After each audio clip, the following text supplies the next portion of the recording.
All right, here we are again. Thank you once again for joining me on this conclusion of our series about saving your brain from early brain degeneration and cognitive decline. I appreciate your time. Hope you learned some things today. We're going to get much more specific into what actions you can take, and I'm going to give you some ways about what we do, some things we do in our office, some that you can do, and some opportunity if you want us to help you as well. So, this is the first thing here that I want to talk about is what are the two biggest inputs or activators of your brain? Well, gravity is.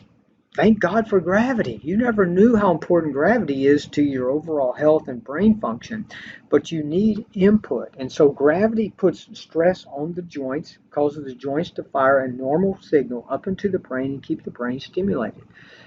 The other is touch. And so we need interaction from human beings especially, and those are the two biggest inputs to our brain from receptors in our body.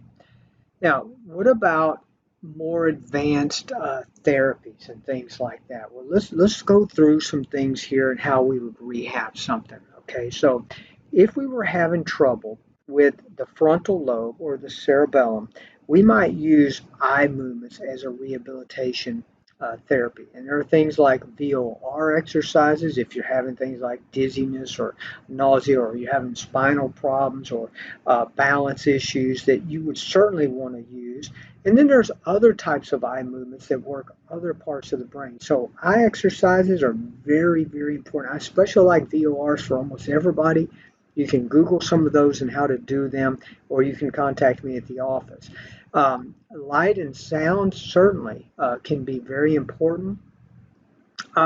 We use that a lot in our office, but eye light, so lights that stimulate or flash in the eye. So the eyes play a big role in input to the brain, obviously, and so we use that a lot in here. And so there's some things you can do at home, especially with the eye exercises, and then you can also do vibration. Whole body vibration is a huge amount of input into your cerebellum, frontal lobes, and parietal lobe systems.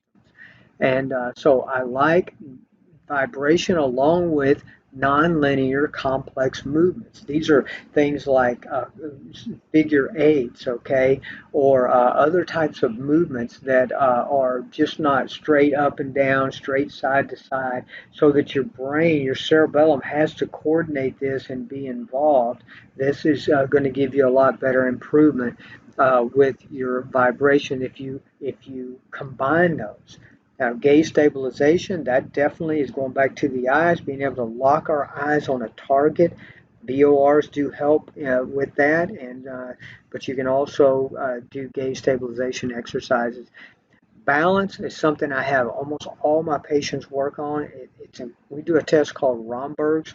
We put their feet together and close their eyes, and you'll be shocked how many people sway back and forth when it happens. You can test that on yourself at home.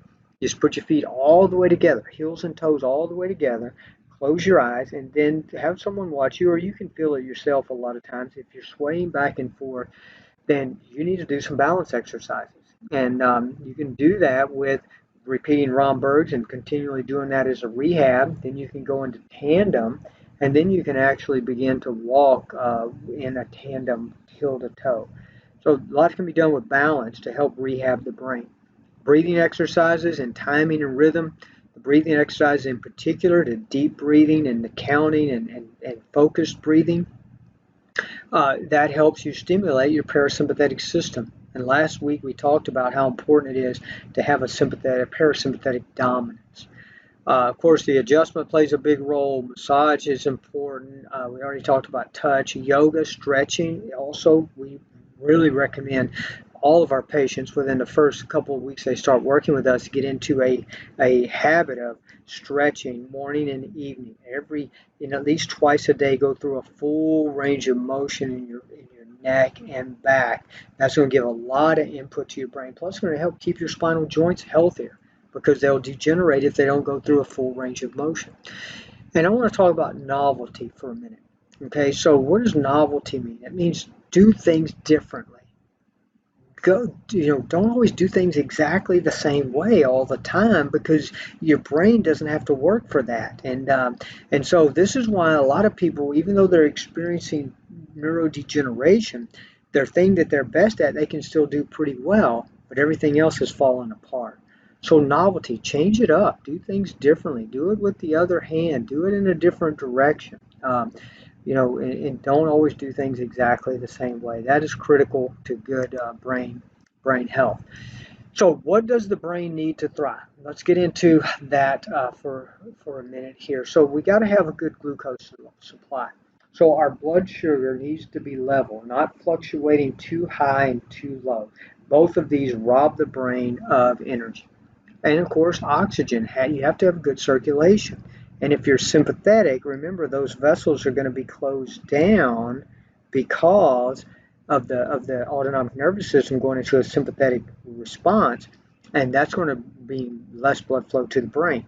That's why migraine headaches happen a lot of times. So you got to have good circulation, and then you need the neurotransmitters, and you need activation, and lastly, you must have an inflammation-free environment.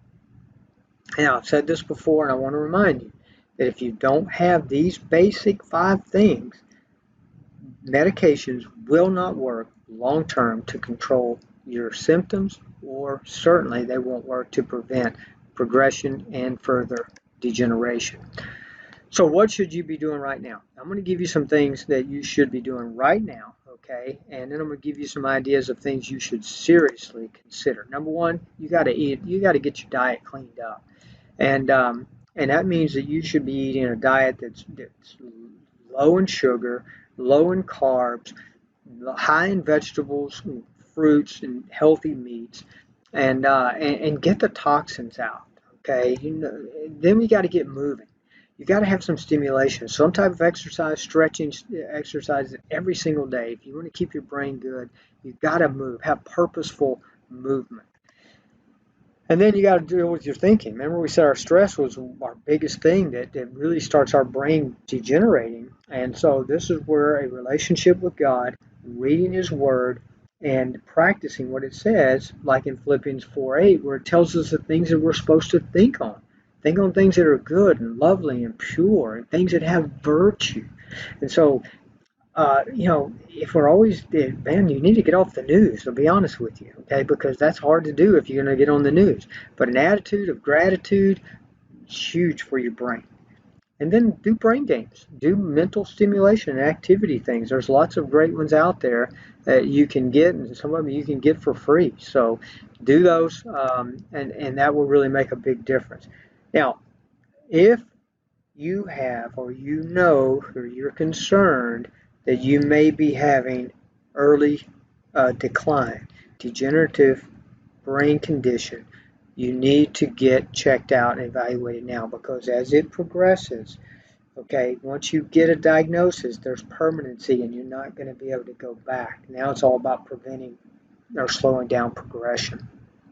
So if you have a problem you need some professional help with, here's an opportunity for those that watch this video to get an appointment to come in and have us evaluate you here in our office. All right. And so this evaluation would include a functional neurologic exam, because remember, we talked about the difference between hard lesions and soft lesions. Hard lesions show up on MRI, soft lesions don't. Soft lesions have to be identified by a specific type of neurologic exam.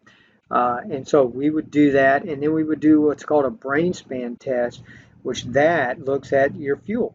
It looks at, it's 1 drop of blood. We take a drop of blood and we send it off to the lab and analyze, does your cells have proper glucose levels, omega-3 levels, and inflammation, uh, uh, blood sugar effects, inflammation effects, and omega-3s. And then we also do a cognitive online 4-part study looking at your memory, your focus, your speed, and your cognitive flexibility. So it really gives us a good baseline of where we're at and what specific action we need to take in order to stop what may be happening and to begin to reverse that. So that would involve 2 visits in our office. The first visit would be the complete evaluation, including the brain span test. The second would be once your brain span test comes back, reviewing everything that we did on the first visit and giving you a recommended plan of action. Okay, so that's where we would go over if we feel we can help. We would tell you what you need to do and go over options for how to do that. And if we find that we can or we're not the best person to help, that's where we would tell you who is and refer you to them. So these are things that you need if you do make the appointment. And we're going to do, you're going to need to wear shorts and a t-shirt because we're going to be doing a neurologic exam, a peripheral nerve exam. You have your paperwork filled out and bring your spouse or significant other. That is critical to your recovery. So we get the full story and they see what's going on. We find out more about the environment and what things may be affecting you. So it's a very obviously thorough and detailed process if we want to get the best results. So for that reason, I only accept 5 new brain recovery patients per month. If you call, and now we're starting a new month here, so you got an opportunity to get in. And once they're full, then we'll put you on our waiting list for the next month. Normally, the cost for the first 2 visits is $450, including the brain span. If you tell them you saw this particular video and you want to get this evaluation, I'll do it for $150 for the entire 2 first visits, including your brain span. But you must tell them that you saw this video, and you must keep in mind that, look, here's the rules of accepting people into our office. Number 1, I don't work with people that I can't help. And number 2, I don't work with people that won't help themselves. So you must be serious about making life changes. You must take accountability and responsibility for your health.